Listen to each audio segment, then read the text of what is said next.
Welcome to Politics Done Right. I am your host, Egberto Willies.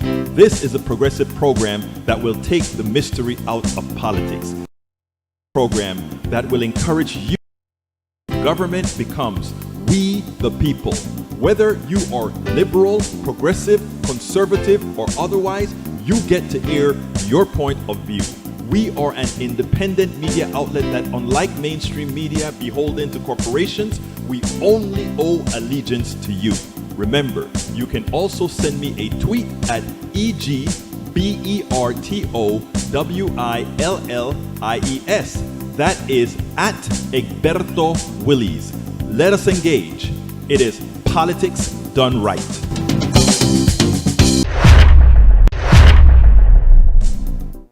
Well, folks, welcome to one more edition of Politics and Random. Egberto Willies, your host. Thank you so kindly for being part of the show.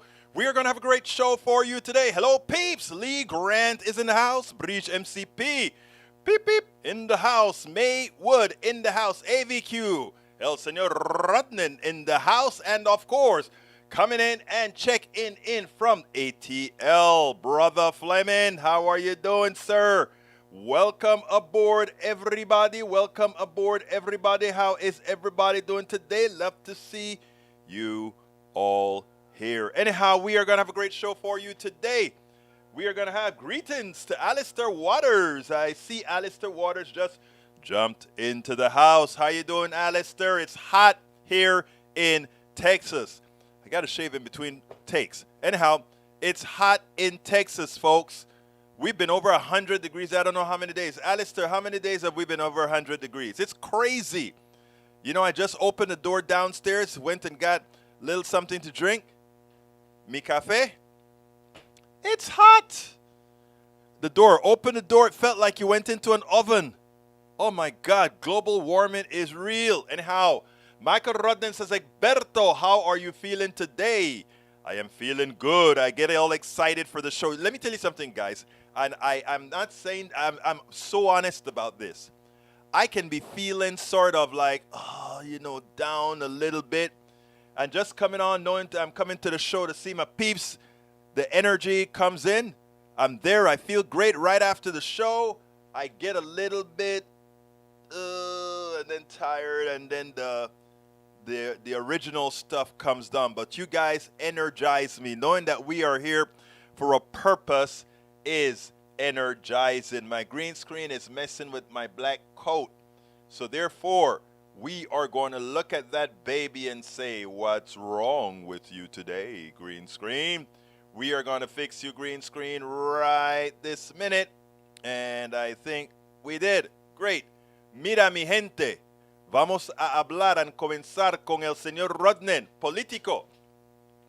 Confirming of Ohio rape victim abortion story forces retreat from some conservative doubters. The case has become a microcosm of the fight over abortion rights. Reminder, only took 3 days after Roe was revealed that a 10-year-old child had to travel out of state to get an abortion. This is the sort of horror I'm expecting from Republicans and the Supreme Court until impeachment or unpacking begins. P.S. Don't worry, the right-wing bubble will always find some way to deflect from this story. Some of the alt-right already has details in the article I won't repeat. It's so sad. It's so sad. It's so sad. But you know what else is amazing, folks? What else is amazing is Texas. The Attorney General of Texas is now suing the Biden administration for saying a woman has, from the CDC, a woman has the right to an abortion to save her health.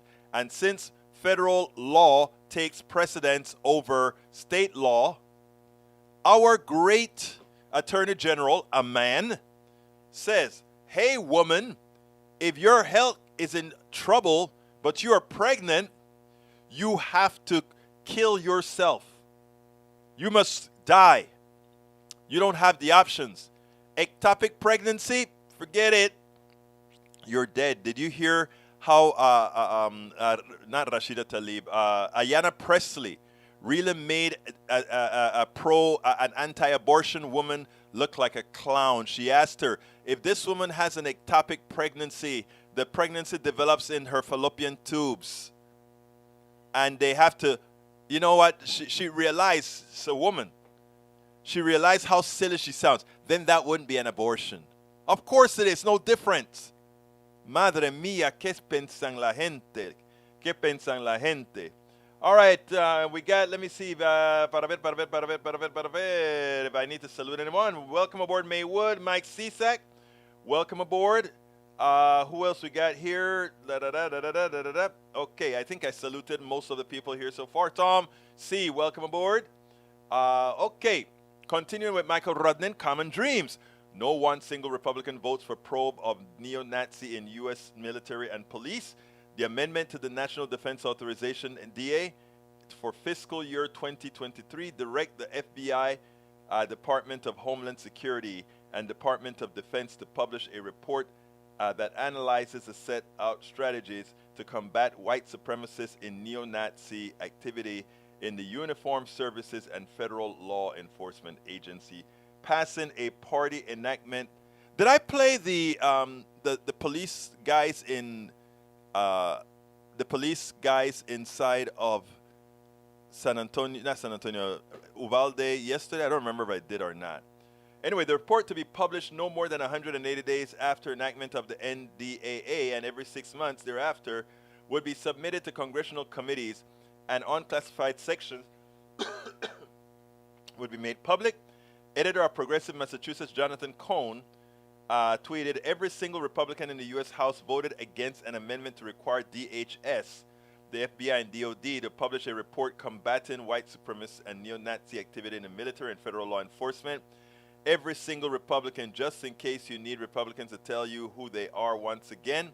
If you don't believe them the first time, hey, conservatives in the chat, are you proud of this? You're being linked to neo-Nazis. You know, you have the answer to that, Michael.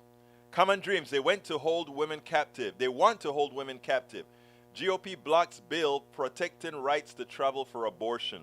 Washington State Patty Murray tweeted, Senate GOP just blocked my bill with Nevada Senator Cortez Masto to protect the right to travel, including to get an abortion care.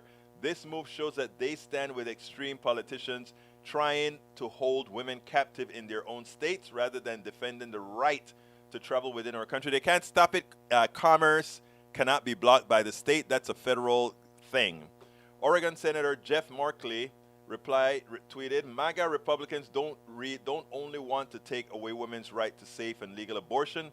They want to go further and take away the right to travel freely as well. That's outrage on injustice. We need to tweet these stuff over and over again. Thank you for bringing this to our attention, Michael Rudnin, via Common Dreams. I hadn't seen this one, but I think this is important for the midterm as well.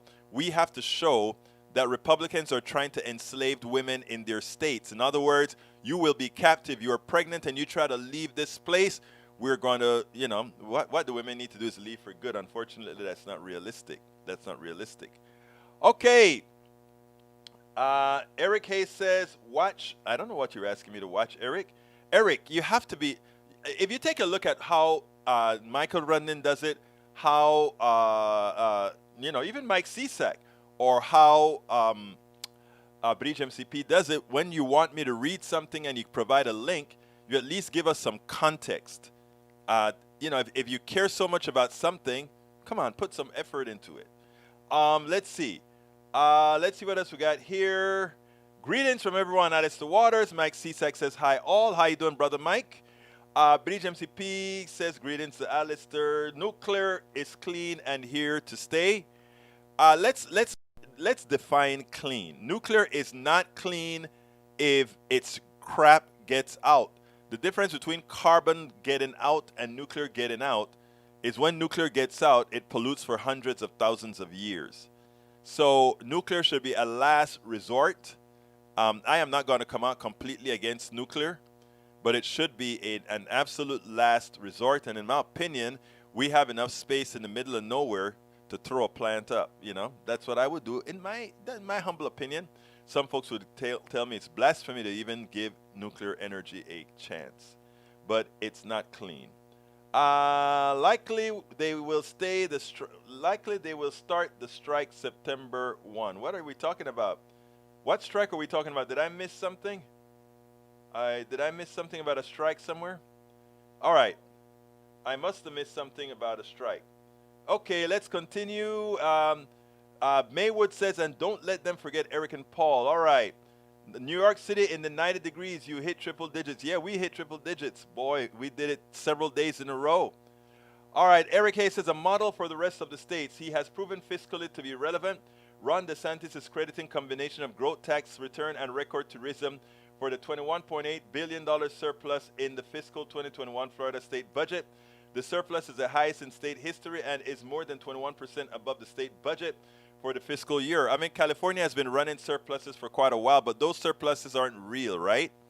I think about what Ron DeSantis had to do to get that surplus, including why isn't that money being used in education when you have an abysmal educational state? Of course not.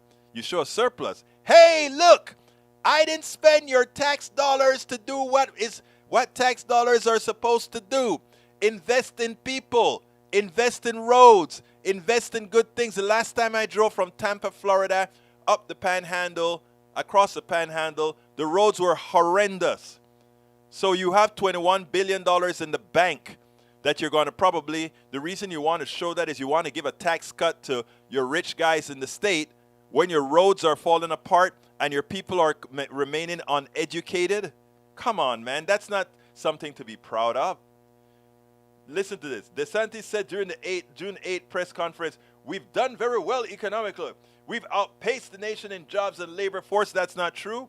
DeSantis also credited the state's record tourism with help to fuel Florida's fiscal surplus. A lot of the reasons that we have this surplus is we're cutting taxes.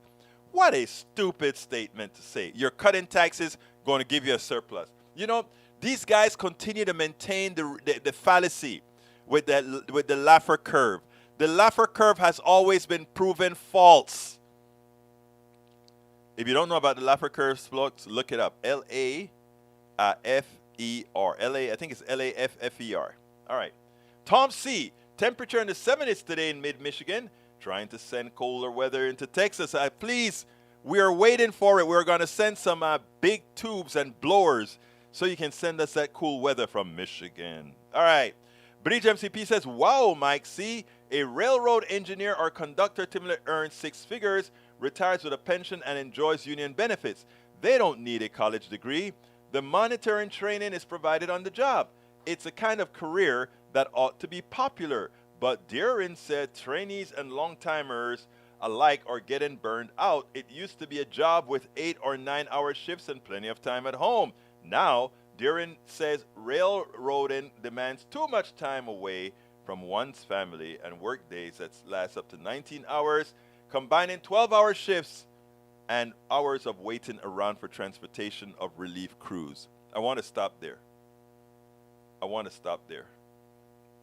This is important.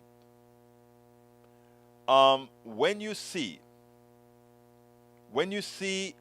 things like this, you have to realize when I talk about antiseptic slavery, when those jobs used to be humane, when jobs used to be humane, things look better. But as the plutocracy continues to take a bigger and bigger share of the economy, somebody has to work for it. Somebody has to pay it. And it's not going to be the wealthy owners, stockholders of these corporations. Of course not. So who is it going to be? They constantly ask the truckers, the engineers, all of them, they ask them to do more and more and more and spend more and more time so that DeSantis can say, hey, we got a surplus, so that the wealthy folks can say, look how good we did. Bonuses, so they work the crap out of the worker. The worker gets no bonus. The person who says, look at what I did, they didn't do a damn thing. But they're going to get the bonus because that railroad worker, instead of working 8 or 9 hours, is going to be working 19 hours and sitting around waiting for a replacement. Folks, don't you know when you have been had? And these are the kind of folks, Mike Cisak and Eric Hayes and all these conservatives who've been fooled into believing that there are all these people out there that don't want to work. No. you're right about there are a lot of people who don't want to work. But those people who don't want to work are those people sitting down in those ivory towers who are telling the trucker, you've got to work more hours, who are telling the engineer for the cart, you got to work some more in order to increase efficiency. And you know what? You are not going to get the spoils from the efficiency. We, the corporate guys who decided, hey, look, we figured out a way how to squeeze 10% more productivity out of that guy. And since we decided that we figured out how to break 10% more productivity, we did a great thing. And we keep the money. We keep the money as bonuses, as capital to buy back stocks, and that engineer is just happy to have a job because mentally we have been taught that we are unworthy. Mentally we have been taught that we are undeserving. Mentally we are taught that somehow those guys in those towers did something special for me to have the job. When the intellect and all that that corporation creates is all due to you. All due to you. Don't ever sell your worth. And Florida is not a model for the rest of the states. Florida is exactly what we don't want to be. All right, continuing. Let's see. Mike says, Bridge, actually, for the strike, the workers are getting screwed on their work schedules. Okay. Eric, why is AOC throwing shade on Capital City Police? Is that what she's doing? I didn't see AOC throwing shade on Capital Police. Prove it. You did, Egberto, but mind putting this one on the screen. Let's see. What is it? Okay, let's put that on the screen for... Oh, you terrible... Why isn't it going in here? There we go. All right, I'm putting it on the screen for Brother Rudnan. He told me that he wants you to see this. If there has ever been a more poetic snapshot of a broken institution, I don't know what it is. Trey Crowder, liberal redneck. I love that guy. Check him out. A gun, and he's holding his... Rudnan, were you able to see what the picture is on the screen? He claimed he was trying to reach his wife, but that doesn't seem like what that is. What is it? What was the picture on the screen? I couldn't see. Is that really that American flag that he's looking? If that is what's really on the screen, you've got to be kidding. You have got to be kidding. All right, let's get basic. Continuing, we have... Michael Ronan said, if you look at American history, the highway system or wagon trails, it's clear that our nation was built on the idea that our people could freely travel between states. I have no idea what the hell Republicans are doing other than trying to control and oppress women. I don't know what they have against women, including some of their own women. What could you possibly have against women? It behooves me. It behooves me. Eric Hayes says, can't see Rudnan stuff. He blocks people. Well, I wonder why he would have blocked you, man. Let's see. Michael Renner says, Eric Hayes, first the source, then a quote from the article or video that you want Egberto to read, followed by a link to a highly factual, accurate rate. Follow that format and Egberto will read. Exactly. If you bring me something from some right-wing 4chan kind of a stuff, I won't touch it at all. Punto final. They always have had a bad reputation on the labor front. Exactly. I think you're talking about trained folks. Egberto, I'm a pro-nuclear green. I am an outlier among my party. I am too, but with caution. There are some new nuclear technologies that make the waste easier to handle, Brother Rudnin. I believe that we need to throw the kitchen sink at global warming, nuclear power, and renewable energy to 100% by 2030, and our civilization collapses. Also, if we're gonna say okay to nuclear energy, let me tell you what else we need. We need methane and the methane and carbon dioxide extractors. Because it's not going to be enough to just go to carbon zero.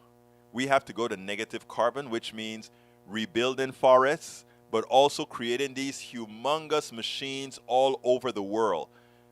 nuclear power base, if we find that fuel, that if there's a particular fuel, and I way up configuring this stuff, that if you throw a bomb and stuff blow up and it only affects the radius within 10 miles or whatever, but we keep it protected to prevent that from happening. But if by some chance it happens, Fukushima, you never know. So yeah, I am with you, Rudnin, but notice how I said it. I said if we handle the waste problem appropriately. All right, Eric Hayes says California surplus is from the federal money and spent and regulation and taxes. They still have highest homeless, right? They don't have, look, check out Florida's homeless. And not only that, Florida is Rudnin, check this for me. I don't want to do a scroll right now because sometimes this stuff gets flaky. Check out the bigger states and see where Florida lands. I know Texas is right on the edge of being a bigger state, meaning they take more from the federal government than they put in. Check Florida for me and see what their number is. Is it +1, above +1, or below +1? Or below 1. Okay, check it for me. Mike Cisak says, Egberto, when money is spent, broken systems, it doesn't fix it. It only makes it worse. Actually, this broken system needs a redistribution of money. So I partially agree with you. If we are going to just throw money at this broken system, Brother Cisak, I agree with you wholeheartedly. Our system is broken, and it was broken by the wealthy. And it is high time for us to take back what the wealthy has stolen and redistribute it back to society at large from whence it was stolen. So you and I are in complete agreement, Brother Cisak. Paul Fleming says, Donald Trump's first wife has passed at the age of 73. Ivana, yeah, I heard that. May she rest in peace. I didn't even know she was sick. Hired a guy last week who moved from Detroit. I asked him why. He simply says, for a better life for my children. Yeah, he could have moved. So he moved to Texas, but he could have moved if he wanted to get out of the city. There are some beautiful towns in Michigan. I've been to a few. I've done retreats on a farm right outside of Detroit. Really nice. And by the way, it's pretty nice. All states have their goods and their bads, Mike Cisak says, the railroads are run by left-wing corporations. I don't know a corporation that is left-wing. Please tell me. Starbucks was the last one I supported, and the president of Starbucks, the chairman of Starbucks, completely disappointed me. What's his name? Gosh, I'm getting old. All right, Eric Hayes, no fooling. Sorry, fiscal responsibility from our government is what's needed first. You don't know what you're talking about, Eric, but you refuse to learn, so I understand. Michael Runner says the Punisher logo with the U.S. flag. Amazing, isn't it? And that's what he's looking at. Amazing. If you know anything about comic books, I don't, you know that the Punisher would hate corrupt cops and probably go out and punish them. Daniel Ledoux says it talks like a Marxist and lies like a Marxist. It's a Marxist. Just own it, Egberto. Oh, I still love you, Rodney. You just love that word Marxist. Donald Trump likes to project. Everything he projects onto others, it usually turns out that's who he is. Is that what's happening to you, Rodney? Are you a closet Marxist? Not Rodney, Ledoux. Brother Ledoux, are you a closet Marxist? Are those fingers pointing back, Brother Ledoux? I think they are. I always knew there's a reason we had a kinship, brother. All right. Michael Renner says, oh, yeah, I have no patience for trolls. And continuing, let's see what we got here.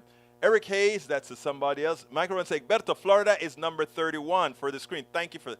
I know I can always count on you, Brother Redden. Let me go ahead and put that on the screen. All right. All right, look at Connecticut. Connecticut is the one that gives the most money to the federal government per capita, imagine. 89 cents they put in. They put in $1. They only take out 89 cents. Kentucky, where McConnell is from, he puts in $1. He takes out $2.89. Look at the bigger states: Kentucky, Virginia, West Virginia, Mississippi, Arkansas, Florida. So let's get something straight, Mr. Hayes. Florida is a bigger state they take more out of the federal government, $1.24 for every dollar they put in. Connecticut, blue. Massachusetts, blue. New York, blue. New Jersey, blue. Minnesota, blue. They all put more into the federal government than they take out. In other words, all those states that you love and you talk about, Brother Hayes, they are welfare states. They take all our monies. Okay? I hope you got that right, brother. And notice what Rudnin does. He goes ahead and he gives you all the citations. Source, Rockefeller Institute of Government Analysis of Data from the budget of the U.S. government, fiscal year 2021. So you can't even say that's not a recent document. Hey, Rudnin, thank you so kindly for that. You made my day. All right, let's see. We got to go ahead and, what time is it? 2:28. Let's go ahead and play. This is a local piece that I'm doing with brother Daniel Cohen with respect to Lina Hidalgo and Kim Og.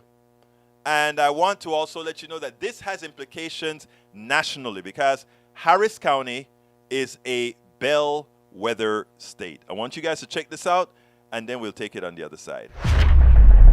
Welcome to another edition of Politics Unwrapped. I'm Egberto Willies, your host, and today we have a very special guest, Daniel Cohen, president of Indivisible Houston. I wanted to talk about this feud that's been happening between Lina Hidalgo and District Attorney Kim Og. And the reason I want to bring this up is these are two Democrats. One is a progressive Democrat. One I have always had an issue with, even though I've spoken to her a couple of times, but it concerns me. Daniel, welcome to Politics Done Right once again. Thank you, Egberto. I appreciate you. Let's do this. Yeah, well, look, there was an article that came out, and it came out after I've been thinking about this for some time, and you're one of our most trusted advisors here in Houston as an activist with Indivisible Houston. What's your thoughts on the genesis of the feud between Kim Og and Lina Hidalgo?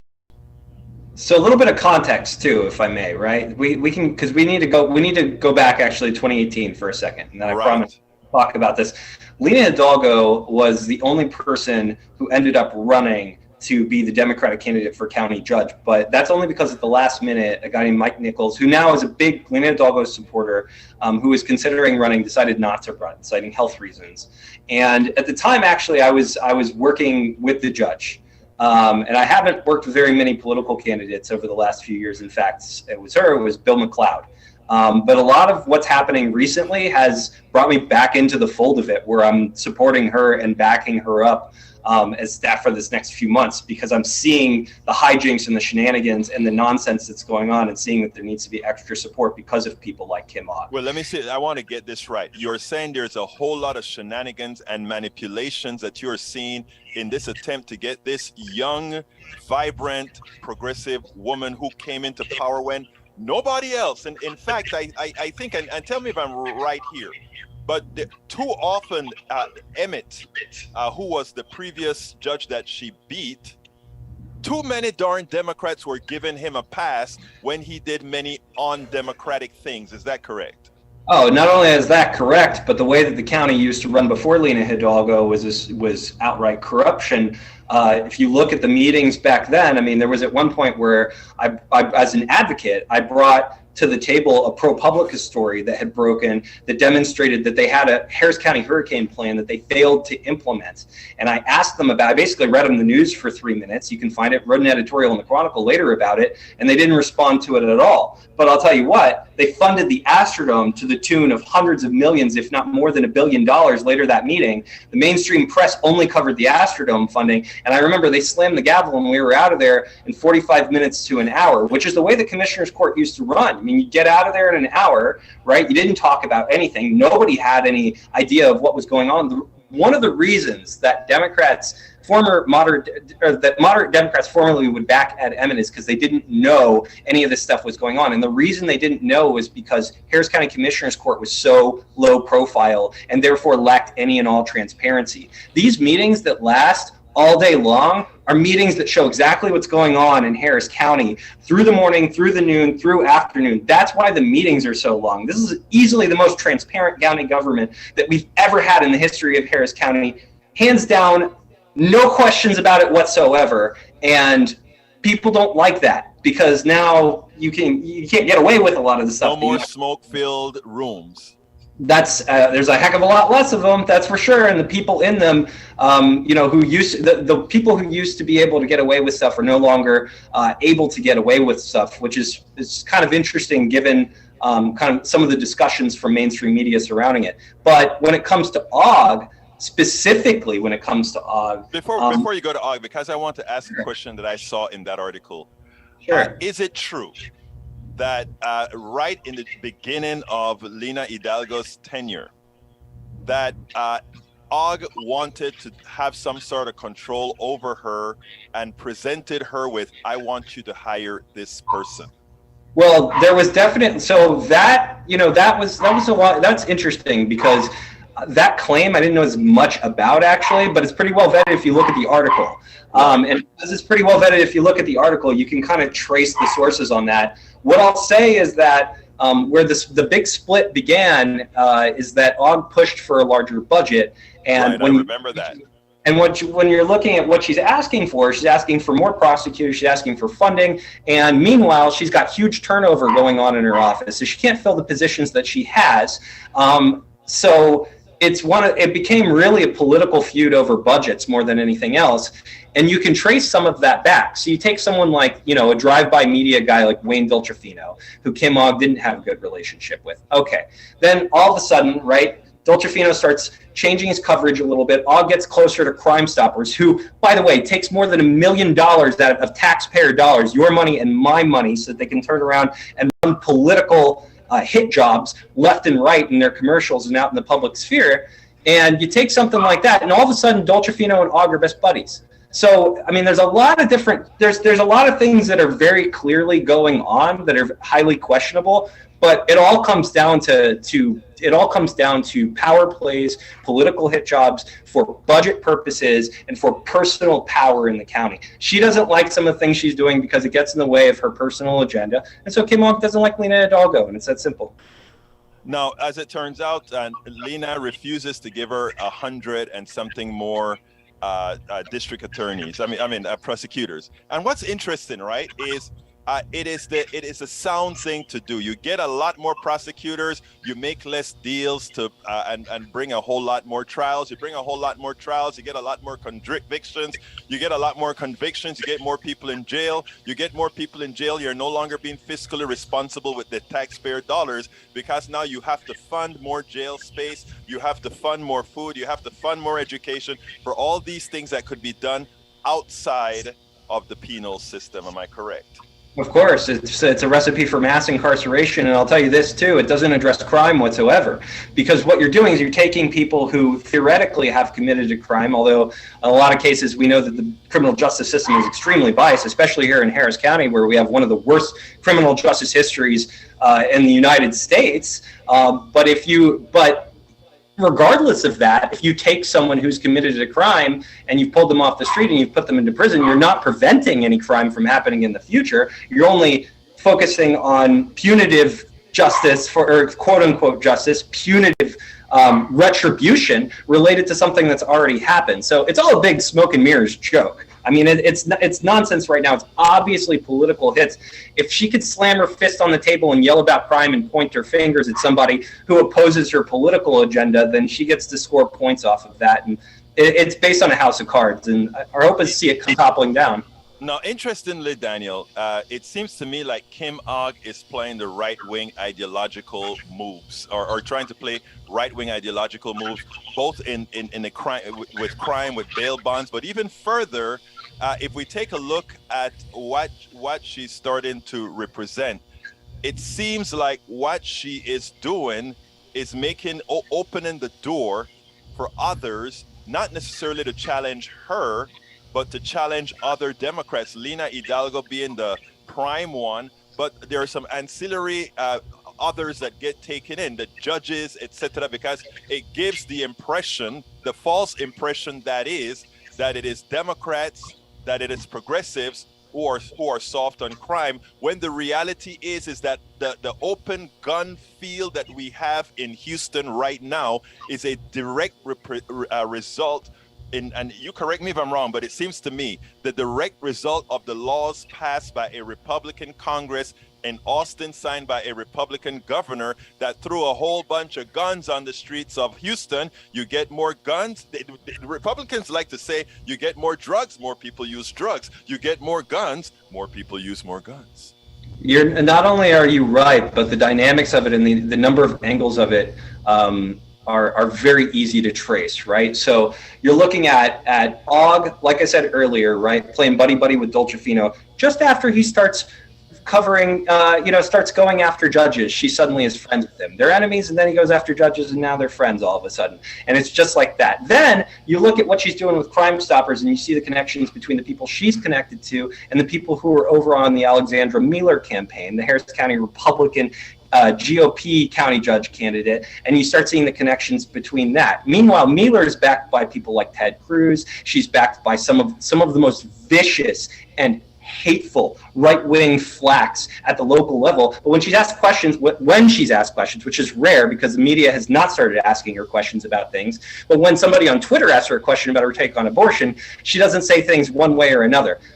All of the problems that are happening right now, right? If you want to talk about crime going up, you look around the country, crime's gone up. Gee, I wonder what could have happened. We have people struggling out on the job market. We had COVID. We had a pandemic that's now entering, I don't know how many waves at this point. It's the most contagious variant that we've ever seen that's now entered it. And to your point, the Republican legislature in Austin has been saddling us with a rickety grid, so we've had uncertainty. They've been cutting education funding, they've been cutting healthcare funding, and they've been blocking healthcare funding at every single turn.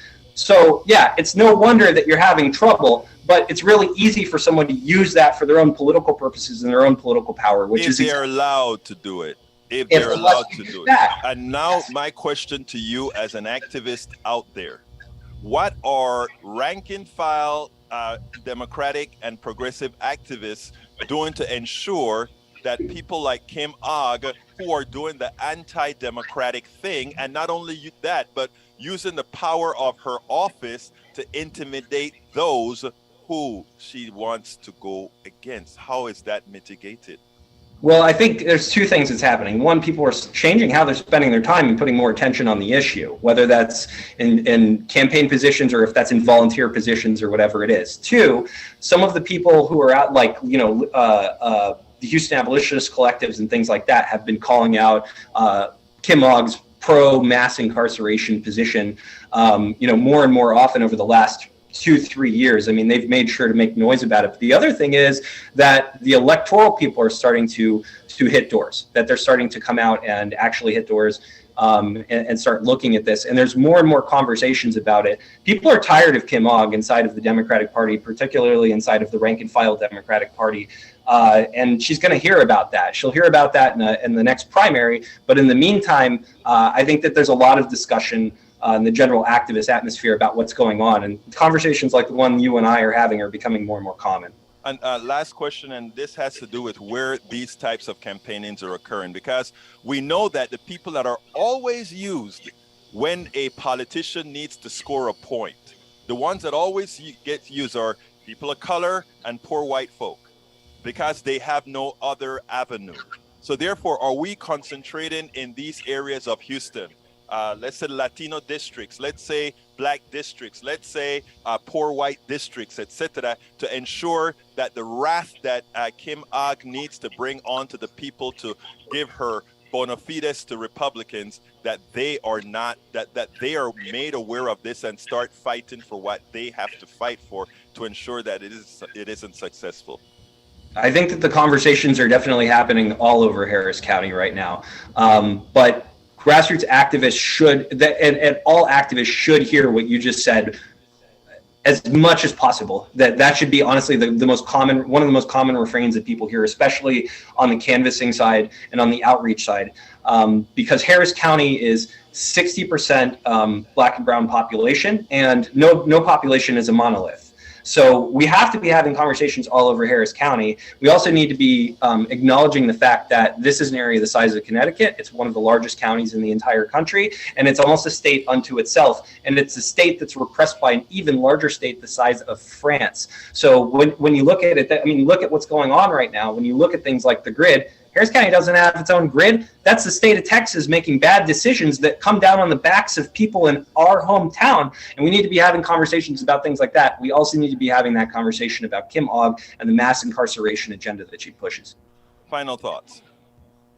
I want to stress this as much as I can is that, again, something that hasn't been talked about is the Harris County GOP is running an extremist who's cheating as a moderate for Harris County judge, and Kim Ogg is basically de facto in league with that candidate right now. And people need to be paying attention to what's going on, because just like we've seen at the state level and the federal level, it is possible for us to turn back the clock here in Harris County instead of continuing to move forward and make progress. So all of the things that you've talked about, extremely important. And as always, thank you for being a member of the Free and Independent Media, Egberto. I appreciate you. Thank you so kindly. Daniel Cohen, president of Indivisible Houston and one of the major activists not only in Houston but around the country. Thank you so kindly for what you continuously bring to our body politic. Thank you, Egberto. We got a lot of work to do, and we are doing all that work, folks. Let me do my ask before I go back into the fold.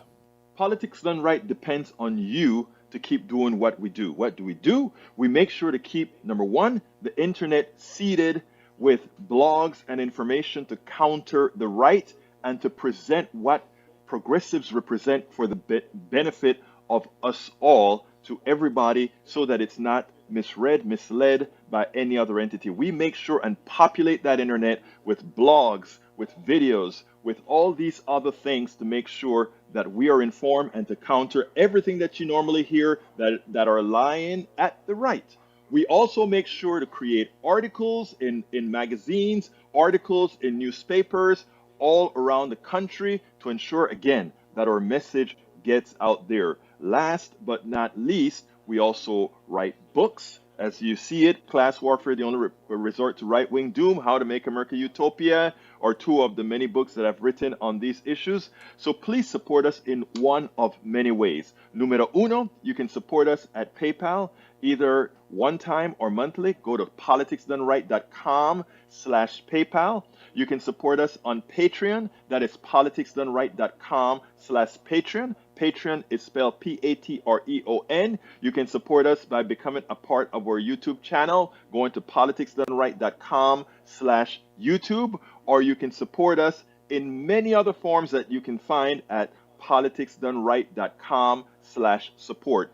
Be sure to visit our store, politicsdoneright.com/store, and get our books at politicsdoneright.com/books.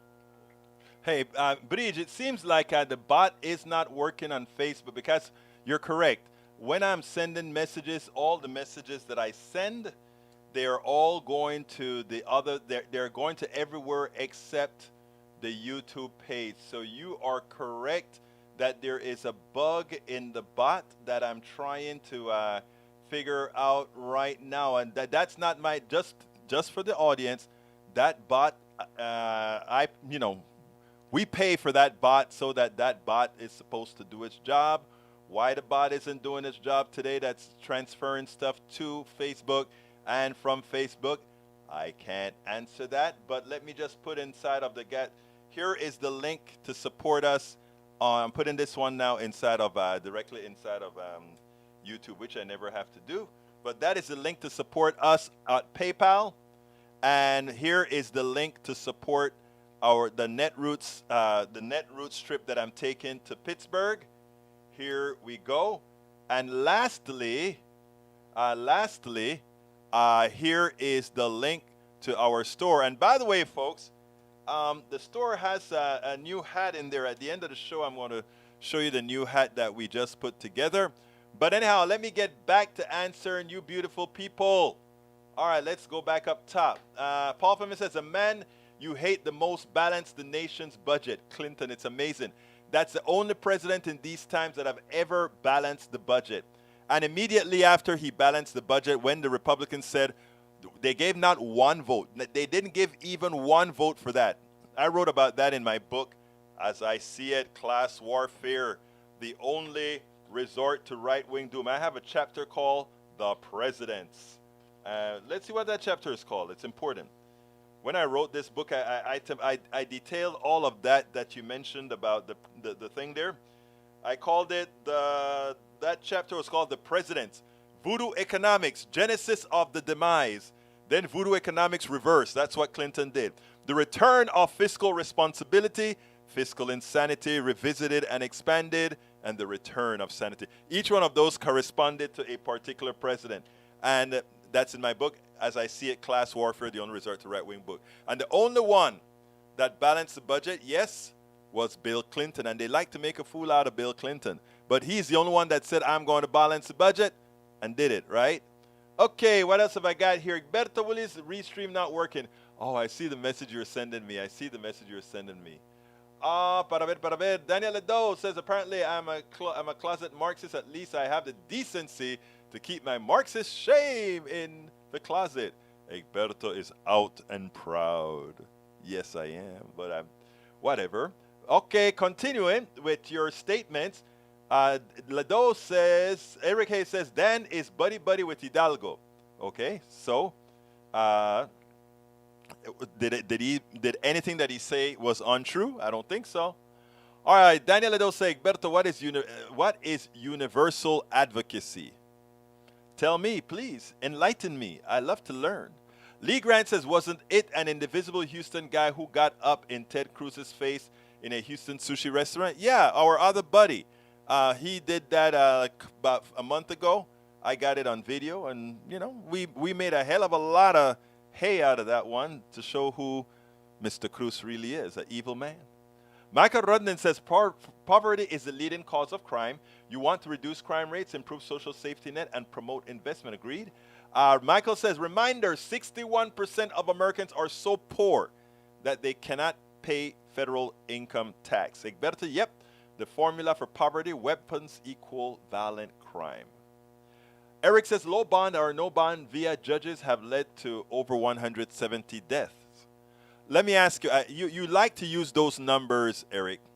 When am I going to see that Republicans' refusal to give Medicaid expansion for the Affordable Care Act, even though the money is there and we are paying for it, but they refuse to give Texans a Medicaid expansion to the Affordable Care Act?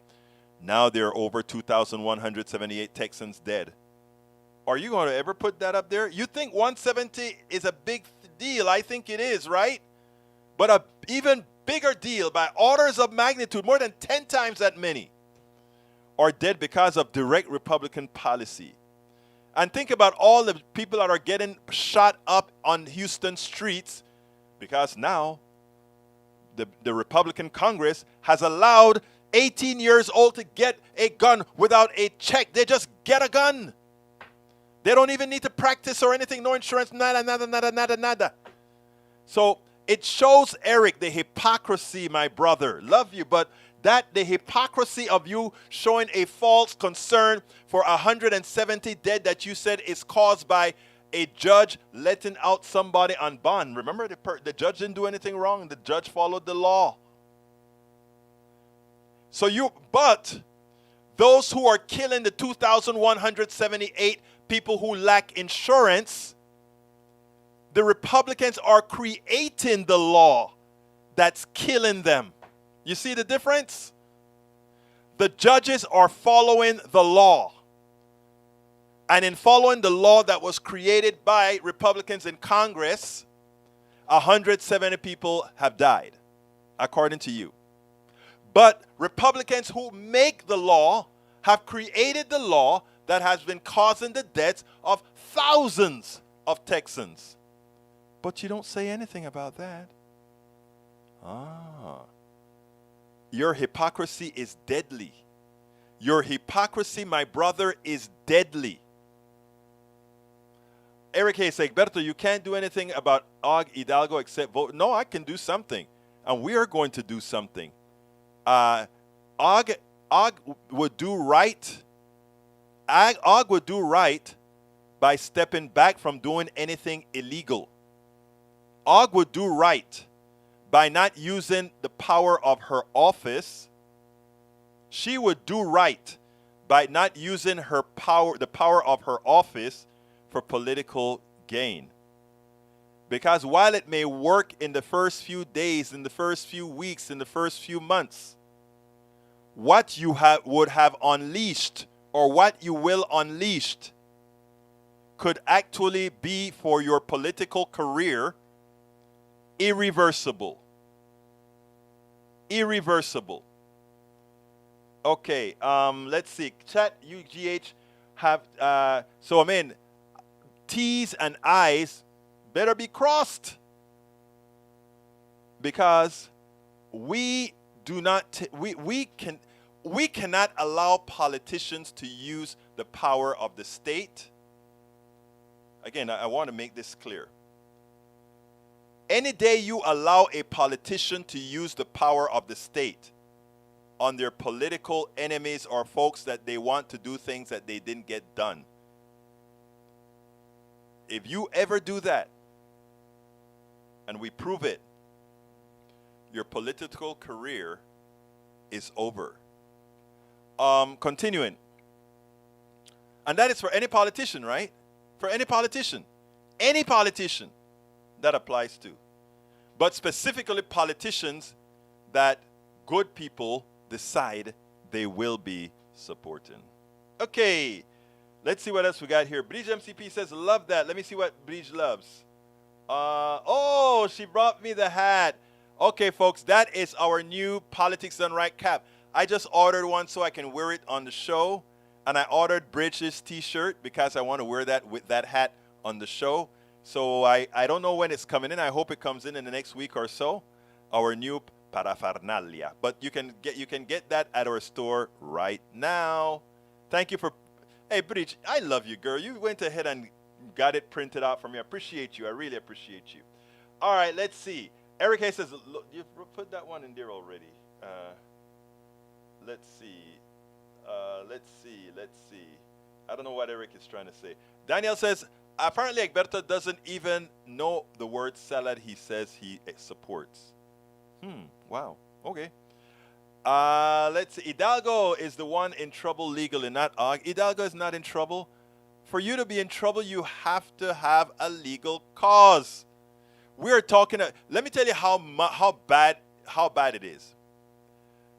What the district attorney is now doing is subpoenaing online cloud records in Google. So she is forcing Google to release records not used by Hidalgo, because that is done by Hidalgo's staff. Okay? You don't get it. You don't get it, brother. You know, maybe you need to learn a little bit of IT, brother. Ask Breach. Breach is a pro. Ask Breach to school you. We support a completely activated citizenry, universal advocacy, engagement, and knowledge of the people and processes in our communities and our government. Our chief job is as supportive cavalry, focused locally on elected officials for defensive purposes. However, since defense and offense are not clearly separated in politics, that can also mean engaging in proactive campaigns and working to remove politicians from office. Breach! You got it, girl. Where did that come from, though? Help me out. Let's see what else we got here. Mike Cesek says, I also have a 99-1 bet come July 28th. When GDP comes out, we'll officially be in recession, having 2 quarters in negative growth. You know what's interesting? I'm going to tell you guys something. I love people that are talking up a recession right now. I love it. People talking up a recession right now. But here is the kicker, people. Here is the kicker. You're talking up a recession with an unemployment rate of 3.6%. You're talking up a recession of us creating 3.6 million jobs. Not 3.6, 340 something or 360 something thousand jobs in the last month. Recession? Yeah, you guys can try to talk us into a recession. Let me tell you what I'm upset about. Inflation is horrendous, 9%. But it's a direct responsibility of the corporatocracy because they have pricing power. My goal is going forward to try to start creating the movement to nationalize not only healthcare but nationalize the oil industry and put the correct narrative on it instead of the false narrative that we see from the plutocracy who rips all Americans off dry. Numero uno. Because had we have nationalized healthcare, nationalized energy, and leave the Pizza Hut and the grocery store and all of that into the private sector, bifurcated economy, we wouldn't be worried about inflation because you know why? Because certain parts of the economy are not in the private sector. When the private sector misbehaves, we just say, we don't worry about that because gasoline is going to be the price that gasoline needs to be at. We're not going to allow those thugs to enrich themselves by stealing our money. Now, Ledo calls me a Marxist for wanting to be fair. So he doesn't mind when they rip you off. Egberto, what do you think of Jill's Taco Gate? Slip of the tongue. I think what she did was, here's the thing, right? Here's the thing about it that gets me. It really by the way, there's a troll that needs to be get rid of. I think the troll's name is Sofia Vergara. Anyhow, check this out. Jill needs to cool it. She don't need to say those things. Look, when Bridge MCP says certain things about beer and all of that because she's Irish and all of that, I don't try to push myself as somehow being Irish and knowing a lot about Irish culture or anything like that. I don't need to do that for Bridge to respect me, or Bridge doesn't have to know about my Latino Caribbean heritage. She just knows me as a human being, and I know her as a human being. Whose culture I love everybody's culture. My German folks, my French folk, my Italian folk, and you know what? You adopt what you want, but you don't throw yourself into it to, what's the word again that you use? A pen, not appease. You don't want to do certain things. I believe, however, what you have to do is just involve yourself in all these cultures and enjoy them. So I go for all the different things in culture, but I'm not going to try to not expropriate, because I differ from a lot of people. I like when people expropriate my culture. I have a strange culture, right? It's a mixture of a hell of a lot of stuff because of Panamanian heritage, Caribbean heritage, Latino heritage, all that good stuff all together. So, yeah. Anyhow. We are coming. Actually, we were at the end of the program. I didn't realize that. You support universal advocacy, Egberto. So what is it? I don't know. What you want me to say? Universal advocacy. Huh? Come on now. Nationalize toilet paper. Well, if the toilet paper industry starts to tell you we're going to charge you $100 for a roll of toilet paper, yeah, So what I'm saying is this: there has to be a balance. And you cannot allow the private sector, which comprises a small number of people who gets the right to have a business in society. When I had a business in society, and I told you guys that story about charging $10,000 for a license, and wow, Bowen had no problem paying for that license. And then the crazy in me sits back and said, damn, the person who paid for that wasn't Bowen. We always pilfer the lower classes. I got to get out of here.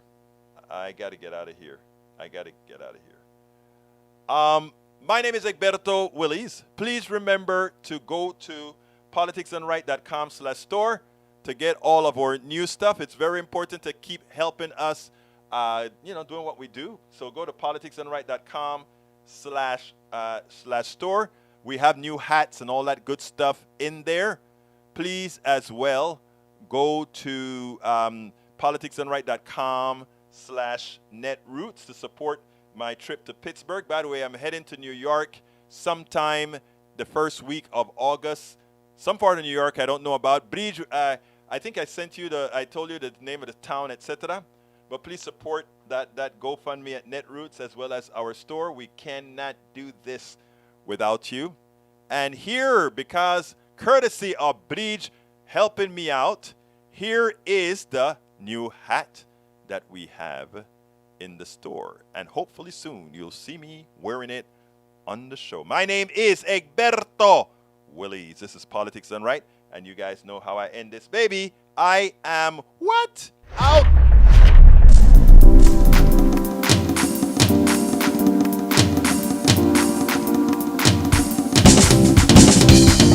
Welcome to Politics Done Right. I am your host, Egberto Willies. This is a progressive program that will take the mystery out of politics. This is the program that will encourage you to make sure government becomes the people.